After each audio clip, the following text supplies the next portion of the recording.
Okay, so what in the world does some ancient Greek philosopher have to do with a $100 million podcast deal? Well, as it turns out, pretty much everything. Today we're diving deep into the playbook of Alex Cooper, the absolute powerhouse behind Call Her Daddy, and we're going to break down exactly how she built a modern media empire. And trust me, the secret sauce starts over 2,000 years ago. Just picture this for a second. Alexander the Great, basically the most powerful man on the planet, walks up to this philosopher named Diogenes. Diogenes is just kind of sifting through a pile of human bones. Alexander asks him what he's doing, and Diogenes just looks up and drops this line on him. I mean, talk about a savage and brilliant takedown of power itself. And look, I get it. That's a fair question, right? But the line connecting that ancient pile of bones to today's creator economy? Well, it reveals everything about where real power and value actually come from. What Diogenes was saying was so simple and so brutal. When you die, all that status, all that power, it just vanishes. You're just bones. Death was the ultimate leveler. But here's the thing. Today, there's a new kind of leveler. There's a form of power that you can't inherit, you can't conquer. It's the direct, almost unbreakable relationship between a creator and their audience. And, when we talk about that modern power, there is maybe no one who gets it better than Alex Cooper. Her whole story kicks off back in 2018. She and her roommate, Sophia Franklin, launched a podcast that honestly was about to take the world by storm.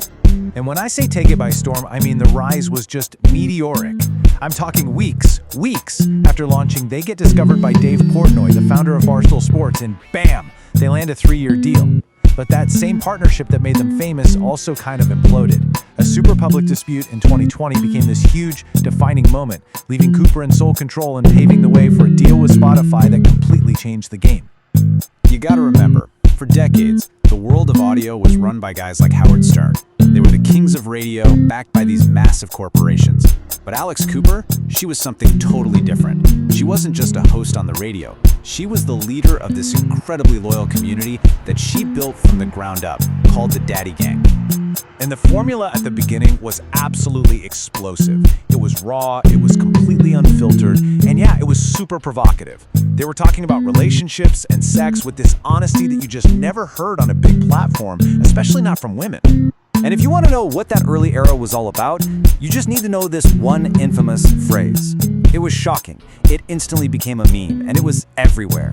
This was the kind of thing that created an insane amount of buzz and put Cooper on the map. But as we're about to see, buzz alone doesn't build you an empire. Okay, so let's get into what I think is the most important part of this whole story. This is the moment that changes everything. During that massive public fallout in 2020, Alex Cooper had a choice that would define her entire career. She could walk away and start fresh, or she could stay and fight for the brand she built. She chose to fight for the intellectual property. So what are we even talking about when we say IP? In simple terms, it's owning the thing you made. For Call Her Daddy, it wasn't just the audio files. It was the name, the logo, the merch designs, that whole back catalog of episodes. It was the soul of the brand. This is just incredible. While her co-host was basically ready to pack it in and start something new, Cooper dug in her heels. She saw the long-term value in what they had already created. She told Portnoy she would literally do whatever it took to get ownership of that IP. It was a massive bet on herself. And was that fight worth it? Oh yeah, the payoff was just insane. After she got ownership and kept the show going by herself, Cooper signed her first exclusive deal with Spotify, and the reported value was $60 million. A deal that, let's be honest, would never have happened if she didn't own the brand. But here's the really smart part. Owning the IP wasn't just about cashing a huge check. It was about having control. It gave her the freedom to let the show grow up, right as she and her audience were starting to grow up too. And what she did next is like a textbook example of what we call empathy marketing.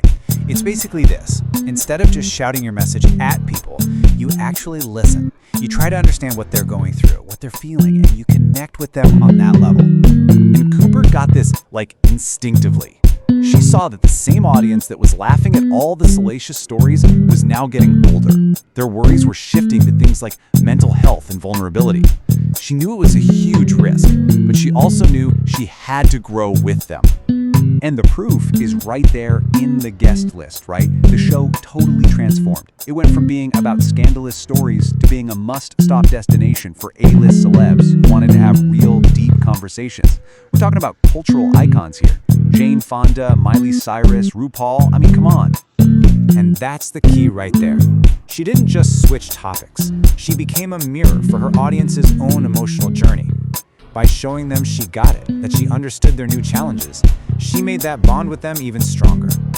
So when you put all of this together, the buzz, the fight for the IP, the evolution, you realize Alex Cooper isn't just a podcaster anymore. She's in a whole different league. She is literally redefining what a media mogul even looks like in this century. I mean, just look at these numbers. With her latest move to SiriusXM, we're talking about deals in the same ballpark as the biggest names in the history of the business. Joe Rogan, Howard Stern. This isn't just big for a female podcaster. This is top of the entire industry, period. But what I love is what she says herself. She's not trying to be them. She's not playing their game. She's building something totally new on a model that's not based on some big radio network, but on a direct, personal, and always evolving relationship with her community. So what's the big takeaway from the Alex Cooper playbook? What can we all learn from this? Well, it's a huge lesson in the new economics of media, where being authentic has somehow become the most valuable currency you can have. Think about it. For 100 years, power in media meant owning the building, the printing press, the radio tower. Well, guess what? Those days are long gone. Today, the most valuable thing in media, the thing you can't buy, build, or fake, is the relationship you have with your audience. That trust, that community, that is the real IP. And it's exactly what allowed Alex Cooper to turn a provocative podcast into a 9-figure media empire. And that brings us all the way back to where we started, with Diogenes and that pile of bones. He knew that under all the fancy armor, Alexander the Great was just made of the same stuff as everyone else. In the creator economy, under the huge deals and the flashy platforms, the real power isn't really with the corporation, or even with the creator, it's with the audience. Which leaves us with one last question to chew on.